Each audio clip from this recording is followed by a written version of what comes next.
नमस्कार, आप सभी का स्वागत है। राहुल गांधी ने एक बार फिर मोदी सरकार के ऊपर बड़ा हमला कर दिया है। राहुल गांधी ने कहा है कि 1 साल के भीतर आप देखिए मोदी सरकार जो है वो सत्ता से बेदखल हो जाएगी, सत्ता उनको छोड़नी पड़ेगी, सरकार गिर जाएगी। ये राहुल गांधी का कहना है और उसके साथ ही राहुल गांधी ने कहा है कि देश के अंदर इस समय जो संकट है ये तो सिर्फ शुरुआत है, क्योंकि जो सरकार की आर्थिक नीतियां हैं वो इस तरह से नाकाम हो रही हैं कि आने वाले दिनों में देश के अंदर आर्थिक सुनामी जैसा खतरा भी उत्पन्न हो सकता है। राहुल गांधी ने यहां तक कहा कि जिस तरह से बद इंतजामी या जो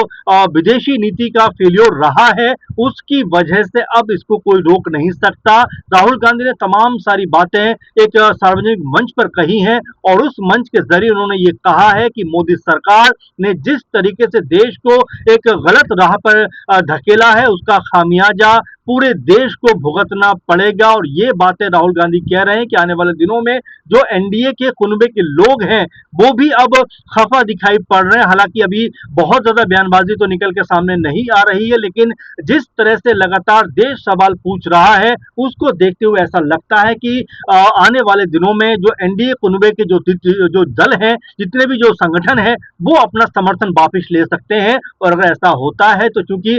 जो बीजेपी है उनके पास 240 सीटें हैं, सत्ता से बहुत दूर रह जाएंगे। इसीलिए राहुल गांधी कह रहे हैं कि 1 साल के भीतर जो मोदी सरकार है वो गिरती हुई दिखाई पड़ेगी। अब बड़ा सवाल ये बन जाता है कि आखिर वो कौन सा दल है जो अब मोदी सरकार का या बीजेपी का साथ छोड़ते हुए नजर आएंगे। क्या वो जेडीयू है, क्या वो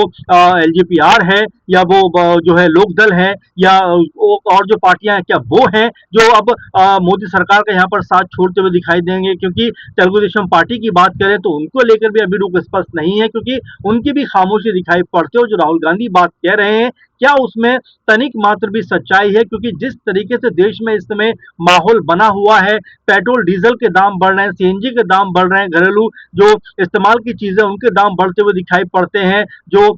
ये कहा जा सकता है रोजमर्रा के जो साधन है जीवन यापन के उनके दाम बढ़ते हुए दिखाई पड़ते हैं। तो ऐसे में राहुल गांधी इसी बात को कहकर अपनी बात को कह रहे हैं कि आने वाले दिनों में देश जो है वो आर्थिक संकट से जूझता हुआ दिखाई पड़ेगा और इसके लिए अगर कोई जिम्मेदार है तो वो मोदी सरकार है। जाहिर बात है राहुल गांधी जिस तरह से इस बड़े मुद्दे के ऊपर अपनी प्रतिक्रिया देते हुए दिखाई पड़ते हैं, अपनी राय रखते हुए नजर आते हैं, वो आने वाले दिनों के लिहाज से बहुत ज्यादा बड़ा संकट की तरफ इशारा करता है। क्योंकि अभी भी देखा जाए तो जिस तरीके से गैस की किल्लत देखने को मिल रही है, लगातार डीजल पेट्रोल के दाम बढ़ते हुए नजर आ रहे हैं, सीएनजी के दाम कहीं ना कहीं बढ़ रहे हैं, और साथ में जो आम आदमी है जो रोजमर्रा की चीजों के लिए जो मेहनत मजदूरी करता है उनके लिए मुश्किलों का सबब बनता हुआ दिखाई पड़ता है। क्योंकि चाहे हम सब्जी की बात करें, चाहे जो रसोई में इस्तेमाल होने वाली चीजों की बात करें, हर चीज के दाम पहले के मुकाबले रोजाना ऐसा लगता है कि बढ़ते हुए दिखाई पड़ रहे हैं। और राहुल गांधी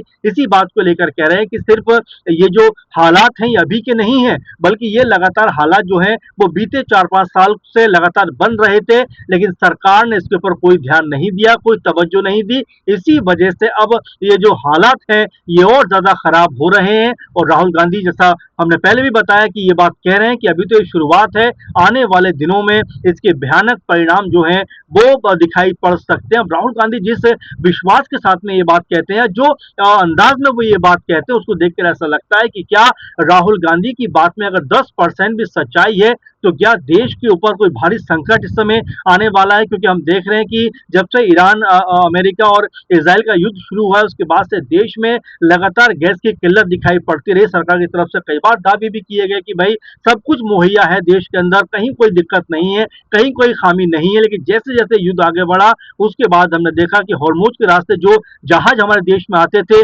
उनको वहीं पर रोक दिया गया। इक्का दुक्का जहाज निकले भी तो उनसे पूर्ति कह सकते हैं पूरी नहीं हो पाई, और तमाम कह सकते हैं जो लोग थे, खासकर जो छोटे छोटे काम करते थे, मजदूरी वर्ग के लोग थे, उन्होंने अपने घर वापस लौटने का फैसला किया। और तमाम फैक्ट्री में जो मजदूरों की संख्या थी, क्योंकि गैस सिलेंडर सिलेंडर मिल नहीं पा रहा था, चीजें बहुत ज्यादा महंगी हो रही थी और इन तमाम बातों को देखते हुए, तमाम सिनेरियो को देखते हुए बहुत सारे मजदूर वापस लौट गए और राहुल गांधी ने अब इसी बात को लेकर इशारा किया है कि मोदी पीएम जो हैं और गद्दी पर बैठे हुए उनको ठोस रणनीति बनानी चाहिए थी, ठोस मजबूत अपना कह सकते हैं कि एक माहौल ऐसा बनाना चाहिए था कि अगर इस तरह का संकट भी हुआ है तो हम उससे कैसे बाहर निकल पाए, इसकी रणनीति पहले से ही बनाई जानी चाहिए थी। लेकिन राहुल गांधी ने जो बात कही है कि देश को लगातार गुमराह किया गया, क्योंकि ये भी कहा गया कि 4-5 राज्यों का जो चुनाव हुआ बीते कह सकते हैं 15-20 दिन, महीने भर पहले, उसके बाद से लगातार दाम बढ़ते हुए नजर आए हैं, उससे पहले दाम नहीं बढ़े। तो एक राजनीति का वर्ग ये भी कहता है कि भाई अगर आपको दाम बढ़ाने ही थे और जब संकट था तो आखिर चुनावों के वक्त आपने ये दाम क्यों नहीं बढ़ाए, क्योंकि आपको चुनावी फायदा लेना था। तो इस तरह की बातें भी अब होती हुई दिखाई पड़ती है। राहुल गांधी ने जिस तरह की बात को सामने रखा है, अगर उसमें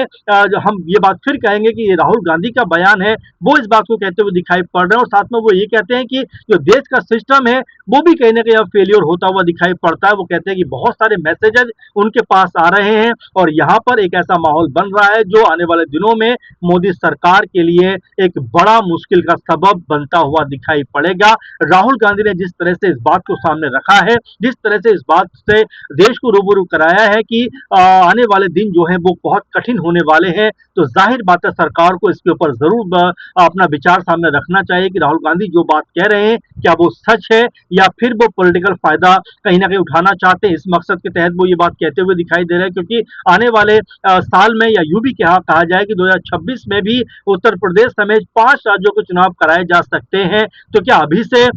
माहौल कहीं ना कहीं चुनावों का बनता हुआ दिखाई पड़ता है, इसलिए राहुल गांधी इस तरह की बात कह रहे हैं, या राहुल गांधी की बात में वाकई सच्चाई है? क्योंकि बीते 1 से 2 महीने के अंदर हमने देखा है कि महंगाई जो है वो चरम सीमा पर पहुंचती हुई दिखाई पड़ी है। चाहे सब्जी के रेट की बात करें, चाहे हम फल फ्रूट की बात करें, या रसोई में जो चीजें इस्तेमाल होती हैं, चाहे तेल की बात करें, जो रसोई में इस्तेमाल होने वाला तेल है,